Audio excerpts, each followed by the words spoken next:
जय हिंद साथियों, नमस्ते। पुनः आपका स्वागत है आपके अपने परिवार में समाधान स्टडी।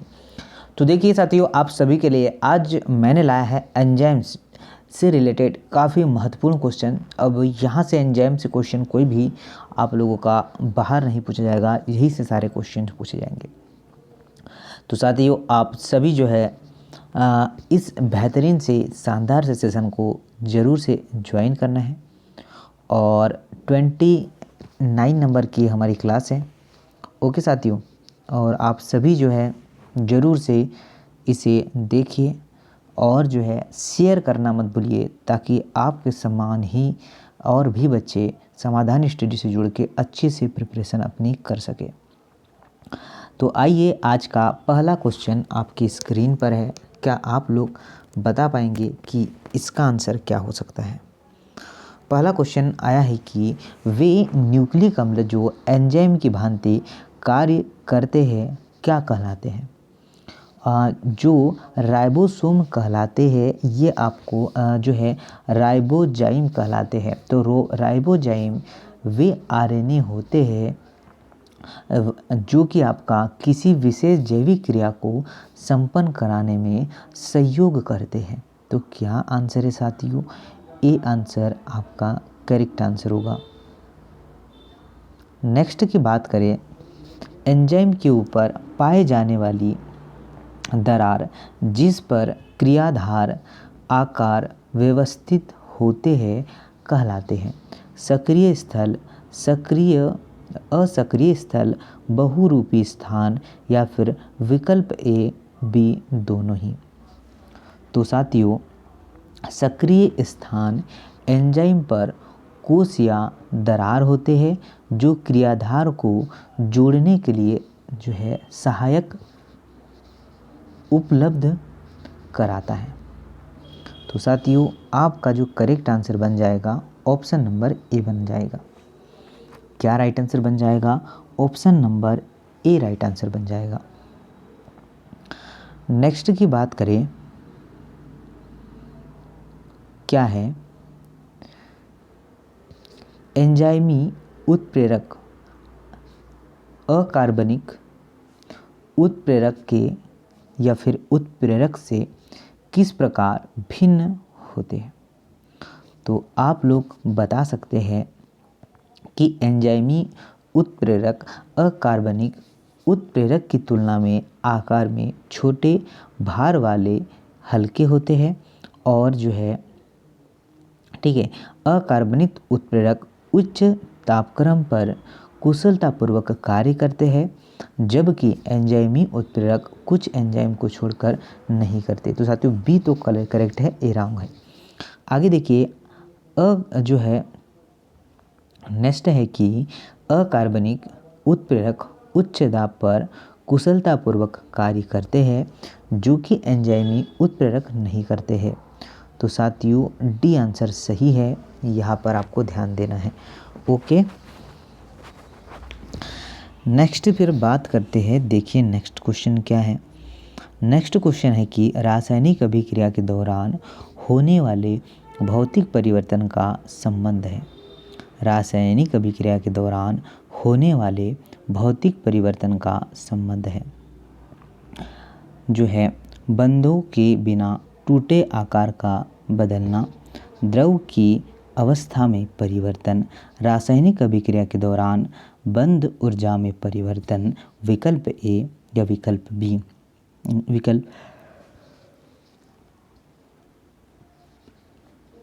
तो राइट आंसर होगा आपका विकल्प ए और बी।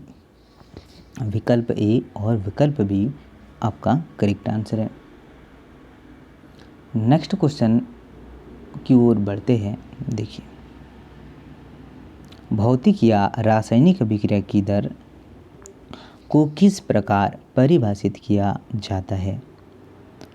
प्रति इकाई समय में उपभोग होने वाले अभिकारक की मात्रा के रूप में, प्रति इकाई समय में बनने वाले उत्पाद की मात्रा के रूप में, प्रति इकाई समय में बंधों के निर्माण के दौरान मुक्त हुई बंध ऊर्जा के रूप में, उपयुक्त सभी।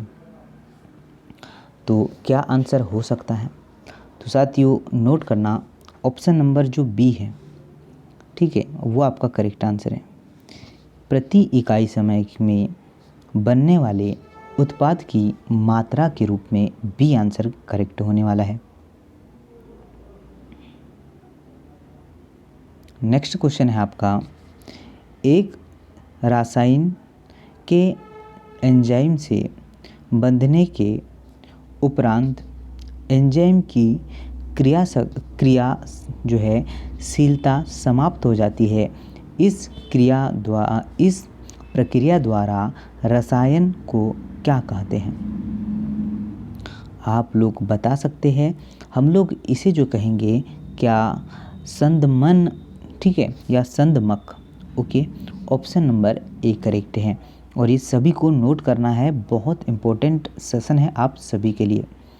नेक्स्ट पर आते हैं, अपनी आणविक संरचना की जो है आणविक संरचना में क्रियाधार से काफ़ी अधिक समानता होने के कारण एंजाइम की क्रियाशीलता को संदमित करने वाले संदमक को क्या कहते हैं? तो साथियों जब संदमक अपनी आणविक संरचना में क्रियाधार से काफ़ी समानता रखता है और एंजाइम की क्रियाशीलता को संदमित करता है, उसे हम लोग कहेंगे प्रतिस्पर्धात्मक संदमक। ओके, क्या होगा? Option number B answer correct होगा। नेक्स्ट पर आते हैं, सक्सिनेट डिहाइड्रोजेनेज का मेलोनेट द्वारा संदमन उदाहरण है। किसका उदाहरण है यह आप सभी लोगों को बताना है। तो इसका सिमिलर यही है कि यह जो उदाहरण होगा प्रतिस्पर्धात्मक संदमन का उदाहरण है। सी आंसर इसका करेक्ट है। साथियों आगे आते हैं, नेक्स्ट की बात करें, वे एंजाइम जो जल अपघटन के अतिरिक्त किसी भी विधि द्वारा एंजाइम क्रियाधार को समूह से अलग होने की या होने को उत्प्रेरित करते हैं, किसके फलस्वरूप द्विबंधों का निर्माण होता है, उसे हम लोग क्या कहते हैं? तो इसे हम लोग क्या कहेंगे साथियों? आपका ए आंसर होगा लाइएजेज। जल अपघटित के बिना विशिष्ट सहसंयोजन बंध को तोड़कर एंजाइम क्रियाधारों के समूह के अलग अलग होने की उत्प्रेरक इसे कहते हैं। तो आपका जो आंसर बन जाएगा ऑप्शन नंबर ए बन जाएगा। नेक्स्ट पर आते हैं, कौन सा एंजाइम हाइड्रोजन पराक्साइड के जल व ऑक्सीजन में विघटन को जो है क्या करता है? उत्प्रेरित करता है। तो बताइए ज़रा क्या हो सकता है? कार्बन एनहाइड्रेज तथा केटालेज, या फिर होगा हाइड्रोलेज और आपका ऑक्सीडेज, या फिर होगा आपका पराक्सीडेज तथा जो है केटालेज। तो साथियों आंसर आपका हो जाएगा ऑप्शन नंबर सी, पराक्सीडेज तथा केटालेज। ओके, सी आंसर करेक्ट है। नेक्स्ट पर आते हैं, बोला है कि निम्न में से कौन सा कथन असत्य है? ओके, असत्य कथन कौन से? प्रतिस्पर्धात्मक संदमक, ओके, एंजाइम के साथ उत्क्रमणीय क्रिया करके एंजाइम जो है स्कंदमक होता है। बिल्कुल सही है। प्रतिस्पर्धात्मक संदमक में संदमक अणु एक एंजाइम द्वारा रासायनिक परिवर्तन नहीं करता है। बिल्कुल सही है। प्रतिस्पर्धात्मक संदमक एंजाइम क्रियाधार जो है संकुल के विघटन की दर को क्या करता है? प्रभावित नहीं करता है। और जो है गलत होगा आपका फिर डी वाला। ओके, नेक्स्ट पर आते हैं, बोला है कि विकिरणें किस प्रकार एंजाइमों को निष्क्रिय करती है? तो आप लोग कह सकते हैं कि तृतीय संरचना को नष्ट करके। क्या कह सकते हैं? तृतीय संरचना को नष्ट करके इसका करेक्ट आंसर हो जाएगा। नेक्स्ट पर आते हैं, बोला है कि प्रो एंजाइम्स क्या है। प्रो एंजाइम्स क्या है, तो एंजाइम्स की निष्क्रिय अवस्था, एंजाइम की सक्रिय अवस्था, एंजाइम की उदासीन अवस्था, या इनमें से कोई नहीं। तो साथियों नोट करना, प्रो एंजाइम्स की बात करें तो एंजाइम की निष्क्रिय अवस्था होगी ऑप्शन नंबर ए।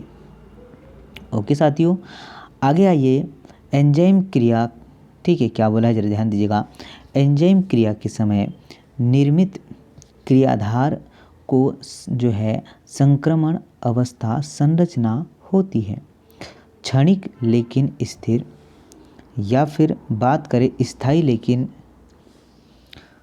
अस्थिर। क्षणिक लेकिन अस्थिर, तो साथियों क्षणिक लेकिन अस्थिर होगी क्रियाधार एंजाइम में बंधक स्थल से बंध ओके कर एंजाइम क्रियाधार क्या होती है, सम्मिश्रित होती है। तो आपका जो करेक्ट आंसर है सी होगा, ये ध्यान रखना है। मिसेलमेंट स्थिरांक बराबर होता है एंजाइमी अभिक्रिया की दर के नहीं साथियों, क्रियाधार की सांद्रता के, जिसमें अभिक्रिया अपनी अधिकतम अधिक गति को संपन्न कर लेते हैं। जी हाँ साथियों, सी इज़ द राइट आंसर। क्या होगा, सी बिल्कुल करेक्ट आंसर है, ये आपको ध्यान रखना है। आते हैं जरा आगे। नेक्स्ट बोला गया है कि उस विकल्प का चयन करिए जो एंजाइम क्रिया के संबंध में असत्य है। ओके, क्रियाधार एंजाइम के साथ सक्रिय स्थल पर जुड़ता है, प्रचुर मात्रा में सक्सिनेट मिलने से मेलोनेट द्वारा सक्सिनेट डिहाइड्रेनेज का स्कंदन अनुक्रमणीय नहीं होता है। सी की बात करें, प्रतिस्पर्धात्मक संदमक एंजाइम से जिस स्थल पर जुड़ता है वह क्रियाधार स्थल भिन्न होता है। तो साथियों मैं राइट आंसर ही आपको बता दूं, बी आंसर जो है यहाँ पर, चलिए सही नहीं है क्या?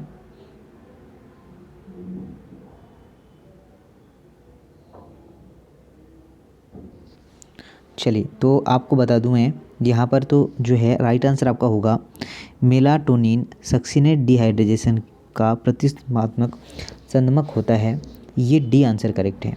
ठीक है साथियों, क्या आंसर है? डी आंसर करेक्ट है।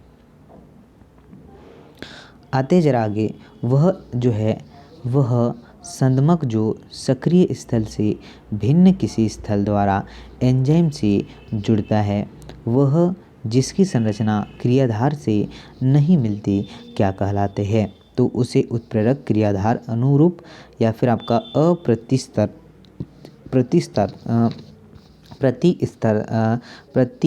प्रतिस्पर्धात्मक संदमक कहते हैं। आपका राइट आंसर डी होने वाला है। ठीक है साथियों, आगे बढ़ते हैं। आगे है कि वे एंजाइम जो एस्टर बंध के जल अपघटन को प्रेरित करते हैं कहलाते हैं। तो जो प्रेरित करते हैं क्या कहलाएंगे, ये हमें बताना है। तो यह कहलाएंगे हाइड्रोलेजेज एंजाइम, एस्टर, ईथर और पेप्टाइड। ठीक है, ये सब जो है क्या है, जल अपघटन को उत्प्रेरित करते हैं, ये हमें ध्यान रखना है। नेक्स्ट पर आते हैं, क्या बोला है, अप्रोटीनी अवयव जो एंजाइम से बंध कर उसे अधिक उत्प्रेरकीय सक्रिय बनाते हैं क्या कहलाते हैं? सहकारक, सह आयन, संदमक। तो साथियों ये कहलाएंगे आपके सहकारक। क्या कहलाएंगे? सहकारक कहलाएंगे। ये आपको ध्यान रखना है। ऑप्शन नंबर ए करेक्ट है। एपो एंजाइम, ठीक है, एपो एंजाइम के खालिस्तान भाग होते हैं। अम्लीय, प्रोटीनी और क्षारीय। बताइए। तो साथियों ध्यान दीजिएगा, आपका जो राइट आंसर बन जाएगा ठीक है, प्रोटीन ही इसका करेक्ट आंसर बन जाएगा। क्या आंसर बन जाएगा? ऑप्शन नंबर सी इसका करेक्ट आंसर बन जाएगा। ओके, वेरी गुड, बहुत बढ़िया जिन्होंने सी आंसर लगाया है। नेक्स्ट पर आते हैं, वह सहकारक जो एपो एंजाइम से सामान्यतया उत्प्रेरक के दौरान जुड़ता है क्या कहलाता है? तो जो उत्प्रेरक के समान जो है जुड़ता है उसे सह एंजाइम हम लोग कहते हैं। क्या कहते साथियों? सह एंजाइम। तो ऑप्शन नंबर बी करेक्ट है। जिंक किस एंजाइम का सहकारक है? बताएंगे जरा। तो जो यह सहकारक होगा आपको बताना है।